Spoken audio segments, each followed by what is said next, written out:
Right. Okay. I have a question. How much of the notes that you had were about character kind of progression emotionally and maturity versus plot line? She has how much is about character progression emotionally versus plot line. A lot of people ask questions like this, and I think that you're expecting the notes to be something different than they are. And let me give you an explanation. The notes are ginormous, okay? It's not like there's just one little thing of these are the notes and this is the outline. Robert Jordan, Harriet has said before that there is more material left behind that didn't go in the books than is in the books.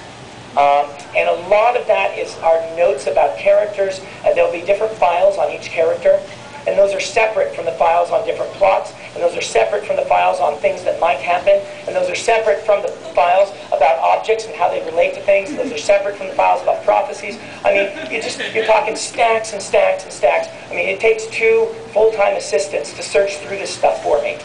Really. Maria and Alan, Team Jordan as we call them, the book is dedicated to them.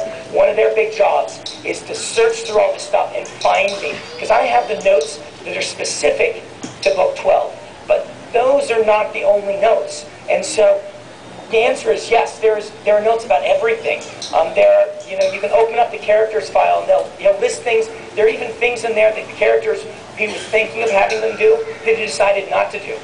And stuff like that he didn't put into the books, that are now contradictions, because he changed it as he was writing. All of that is in there, and I have all of that. And so I can reach back to those things and say, okay, he was planning to do this with this character, and he never did. He didn't say to put it into book 12, but I've got it right here, which means I can use it. And in some places there are notes on character arcs. Some places there are notes on plot lines. In some places there are big gaping holes where he just said, they need to be here and they need to be here. And it's kind of like, Brandon, figure it out because here's what needs to happen. And it's just all over the place. The majority of what was left for book 12, which got split into 12, 13, 14. Read the essay on my website if you want to know why. The majority of that is about the ending. He wrote the ending himself, and then he wrote a ton of notes about how everyone's supposed to end up, including very detailed notes on who lives, who dies, who gets married, all of these things. And that gives me that's the big framework from which I can work because I know where everyone is going.